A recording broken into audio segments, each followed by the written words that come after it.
মাকে জিজ্ঞাসা করছেন, মাকে বলছেন, মা মা গো, যদি বাড়িতে কিছু খাবার থাকে আমাদের দেন মা। ফাতেমাতুজ জাহরা এত গরিব, বাড়িতে কোনো খাবার নাই। বলছেন, বেটা রে চিন্তা করো না বেটা, আজকে তোমাদের খাবার দিতে পারলাম না বেটা, কালকে তোমাদের আমি মা খাবার দেব। দোনো ছেলে চলে গেলেন, কালকে খাবার পাবো। সারা রাত না খেয়ে আছেন। সকাল যখন হইল, আবার কাঁদতে কাঁদতে এসে বলছেন, মা গো মা, কিছু খাবার দেন মা। ফাতেমা বলছেন, বেটারে আজকে ও দিতে পারবো না। যেমন এই কথা বলতে নাই, দোনো ছেলে ঝরঝর করে কাঁদছেন, মা গো মা, আমরা 2 দিন থেকে ভুকা পেয়াসা, খাবার কেন নাই মা।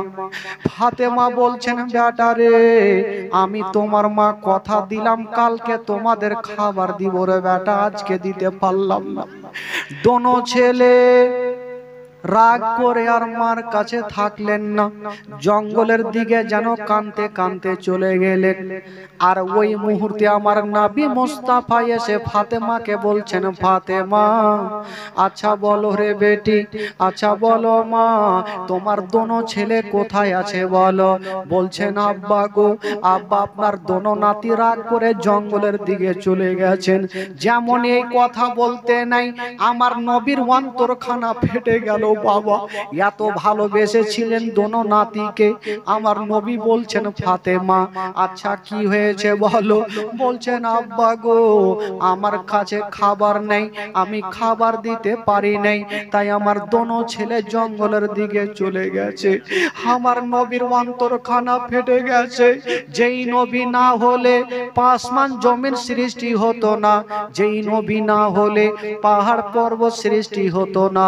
ওই নবী বলছেন, মা ওরে বেটি ফাতেমা, তুমি কান্দিও না রে মা, কান্দিও না, আমি এখনই যাব। আর বাড়িতে টাকা নাই তো কি রে মা, আমি কাজ কাম করে তোমার দোনো ছেলের জন্য কিছু খাবার নিয়ে আসিব। হায় রে নবী মুস্তাফা, যেমন জঙ্গলের দিকে যাওয়া, কোথায় কাজ পাবে গো। চতুর্দিকে তাকিয়ে তাকিয়ে দেখছেন একজন ইহুদি একটা চেয়ারে বসে আমার নবীকে ইশারা করে ডাকছেন। আমার নবী চলে গেলেন। বলছেন, বলো গো আলামিন। আমার নবীকে মক্কা নগরে আলামিন বলে জানতো, সত্যবাদী বলে জানতো। বলছেন, আলামিন বলো তুমি জঙ্গলের দিকে কেন এসেছো। আমার নবী বলছেন, ভাই আমি এসেছি কিছু কাজ করার জন্য। ওই ইহুদি মনে ভাবলো, এ আলামিনকে এমনই কাজ দেব যেই কাজটা করতে পারবে না। বলছেন, ওগো আলামিন আজকে তোমাকে এমনই একটা কাজ দেব যেই কাজটা তুমি করতে পারবে না। আমার নবী বলছে, কি কাজ আছে বলো। ওই ইহুদি বলছে, শোনো, ওই যে দেখছো আমার বিশাল বড় ফুলের বাগান, তোমাকে বালতি রশি দেব, আর কুয়া থেকে পানি তুলে আমার ফুলের গাছে দেবে। জয় বালতি পানি তুলবে, এক বালতির বিনিময়ে তোমাকে 3টা করে খেজুর দেব। হায় রে নবী মুস্তাফা, বলছেন, আল্লাহ গো আমি 10টা বালতি আমি কষ্ট করে পানি তুলব, আর 30টা খেজুর নিয়ে আমার দোনো নাতিকে দেব। আমার নবী ভাবছেন, আল্লাহ আমি কষ্ট করে 10টা বালতি পানি তুলব। যেমনই আমার নবী বলছে, ভাই তোমার বালতি রশ্মি দাও। বালতি রশ্মি খানা নিয়া যেমনই আমার নবী বালতিতে রশ্মি বেঁধে কুয়াতে নামিয়েছে, এক বালতি পানি তুলেছেন, আমার নবীর হাতে ফোঁসা পড়ে গেল। আমার নবী ভাবছেন, আল্লাহ গো হয়তো আমি 10টা বালতি পানি তুলতে পারবো না। বাবা গো আর 1 বালতি পানি তুলেছেন, ফুলের গাছে দিচ্ছেন শুধু দোনো নাতিকে খুশি করার জন্য। বাবা গো এই করে করে 9 বালতি পানি তুলেছেন, শুধু আর একটা বালতি পানি তুলবে। যেমনই বালতি নামিয়েছেন পানি অর্ধেকটা তুলেছেন, যেমনই অর্ধেকটা তুলেছেন যে রশ্মিতে বালতিটা বাঁধা ছিল বাবা মিডিল থেকে ছিঁড়ে গেল আর কুয়াতে বালতি পড়ে গেল। যেমনই বালতি পড়তে নাই মা ইহুদি দৌড়িয়ে আসিল, ও গো আলামিন বলো আমার বালতি কেন ফেলেছো? আমার নবী বলছে ভাই রে আমি নিজে থেকে ফেলি নাই, বালতি পড়ে গেছে, আমাকে 5টা মিনিট সময় দাও, বাড়ি যাব, কোন কাঁটা নিয়ে আসিব, তোমার বালতিকে তুলে দেব। ইহুদি কোনো কথা শুনলো না, কথা বলতে বলতে বাবা গো হাতটা তুলে আমার নবীর গালে একটা ঠাঁই করে চামাটা চালিয়ে দিল। আমার নবীর গালে এত সুন্দর, আসমানের চন্দ্রতে দাগ আছে গো, আমার নবীর চেহারাতে কোনো দাগ নেই। যেমনই আমার নবীর গালে তামাচা চালিয়ে দিয়েছে, আমার নবীর সাদা গালে 5টা আঙ্গুলের দাগ বসে গেল। আমার নবী আর দাঁড়িয়ে থাকতে পারলেন না, জমিনে বসে গেছেন মা বলে। যেমনই বসেছেন মা, ইহুদি দাঁড়িয়ে ছিল, আমার নবীকে যেমনই মারা। ভাই চিন্তা করেন, যদি আমার গালে কেউ তামাচা মারেন আমি নিজের হাতখানা আমার গালে দিয়ে দেব, ব্যথা হচ্ছে বলে।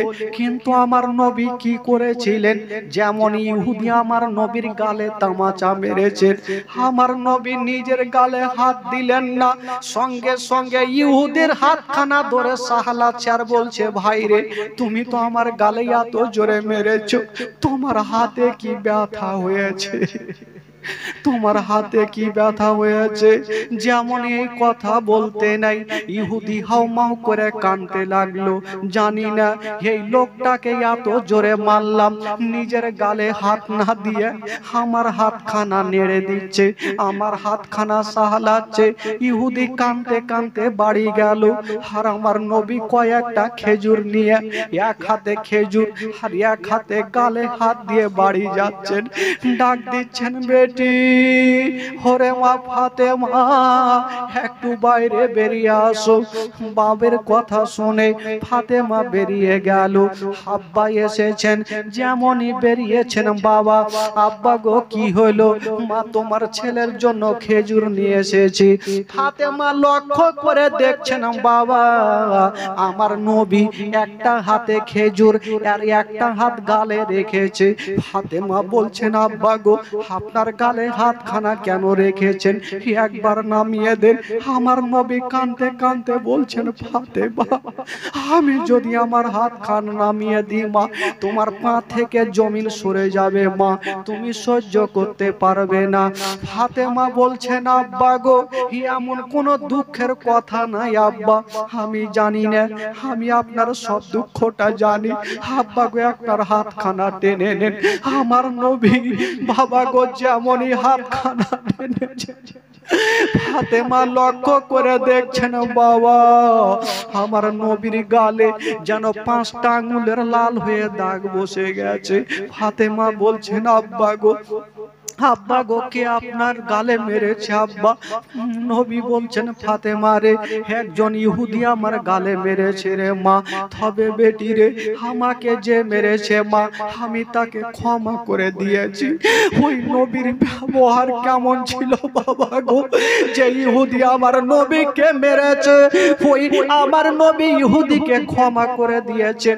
ছোট্ট বেটি নবী নন্দিনী ফাতেমা বাপের দুঃখ সহিতে পারলেন না, নিজের হাত কাটা দিয়ে বাপের গালে হাত দিচ্ছেন। আব্বা গো আপনার গালে এত জোরে মেরেছে আব্বা, আব্বা গো আপনার গালে এত জোরে মেরেছে। ওই লোকটার কি দিলে মায়া হইল না, দয়া হইল না?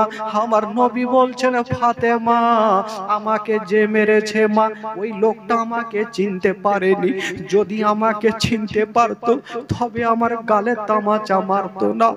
বাবা গো বাপ বেটিতে কথা চলছে, ওইদিকে যে ইহুদি আমার নবীর গালে মেরেছিল তার ঘটনা কি ঘটছে। ইহুদি মেরে যাওয়ার পরে কানতে কানতে বাড়ি পৌঁছে গেল। তার বিবি বলছে, স্বামী গো, আজকে যেই লোকটাকে আপনি মেরেছেন ওই লোকটা সাধারণ নয়, ওই লোকটা হলো শেষ জামানার নবী। ইহুদি বলল, বিবি রে, আমি চিনতে পেরেছি আমি বিশাল বড় ভুল করেছি। তবে বিবি রে, কেউ যদি অন্যায় করে তবে তার মডল বিচার করে। বিবি রে, আমি কোন মডলের কাছে বিচার নিয়ে যাব না। ঘর থেকে একখানা হাসুয়া বার করে নিল, যে হাত দিয়ে আমার নবীর গালে তামাচা মেরেছিল ওই হাতখানাকে নিজে নিজে কেটে ফেললো। কাটা হাতখানা নিয়ে আমার নবীর দরবারে হাজির হয়ে গেল। বলছেন, ইয়া রাসূলুল্লাহ, ইয়া হাবিবাল্লাহ, নবী গো, আমি ভুল করে দিয়েছি, ক্ষমা করে দেন।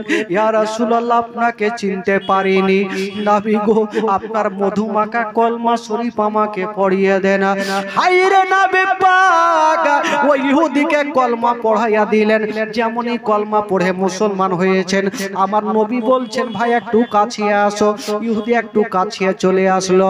আমার নবী মুস্তাফা একটু নিজের থুথু মোবারক নিয়ে ওই ইহুদির কাটা হাতে লাগিয়ে দিয়েছেন। বাবা, যেমনই লাগিয়েছেন মা, ওই ইহুদির কাটা হাত ভালো হয়ে গেল। বাবা গো, ইহুদের কাটা হাত ভালো হয়ে গেল। আমার নবী মুস্তাফা ওই ইহুদিকে মধুমাখা কলমা পড়ালেন, লা ইলাহা ইল্লাল্লাহ, জোরে, লা ইলাহা ইল্লাল্লাহ, লা ইলাহা ইল্লাল্লাহ, লা ইলাহা ইল্লাল্লাহ,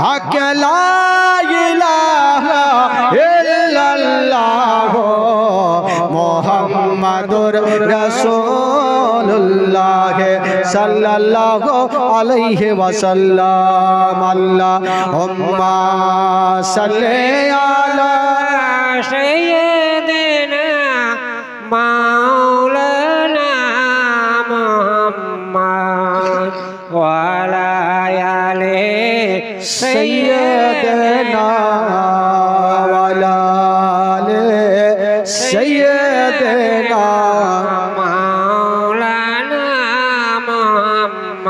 একবার মোহাব্বতে বলুন তো সুবহানাল্লাহ, সুবহানাল্লাহ। গোটা মাজমা দুই হাত তুলে বলুন তো সুবহানাল্লাহ, সুবহানাল্লাহ। একটু চাদরগুলো রেখে দেন, চাদর থাকলেই তো ঝামেলা। জোরে বলুন ইয়া রাসূলুল্লাহ। যারা নবীকে, যারা ডেলিগেটে খাওয়া দাওয়ার ব্যবস্থা চলছে, আপনারা যে খাওয়া দাওয়া করতে পারেন, আপনারা গিয়ে খাওয়া দাওয়া করতে পারেন। খাওয়া দাওয়া চলছে, আপনারা যে খাওয়া দাওয়া করতে পারেন। যারা মেলাতে আছে ওরা যাবে, আপনারা যান না, স্টেজ মার খেয়ে যাবে ভাই। কারণ আমার চোখের সামনে থেকে কেউ হিলিয়েন না, আজকে জালসা শুনেন। তবে বন্ধুগণ ভাই, আচ্ছা এই পবিত্র সভাতে গাড়ি গালাকে বন্ধ করেন, অন্য রাস্তা নেই দেখি আর। আচ্ছা, যারা নবীকে ভালোবাসেন, সত্যিকারী যারা নবীকে ভালোবাসেন, একটু হাত তুলে দেখান তো ভাই। যারা নবীকে ভালোবাসেন, যারা হাত তুলেছেন 1000 করে টাকা দিয়ে যান। আর হাত তুলে কত তাড়াতাড়ি নামিয়েছে, যে ব্যাপার খারাপ আছে। হাত তো তুলেছেন ভাই, দিতে তো হবে। আচ্ছা, একটা কোন খোদার বান্দা 1000 টাকা হাত তুলেন তো দেখি, উঠান একটা। মোহব্বতে ভালোবাসা দিয়ে, নবীর প্রেমে পাগল হয়ে, আরে নবী, এই যে হুজুর বলছেন আমি 1000 টাকা দিলাম, সুবহানাল্লাহ, হুজুর হাত তুলেছে তো।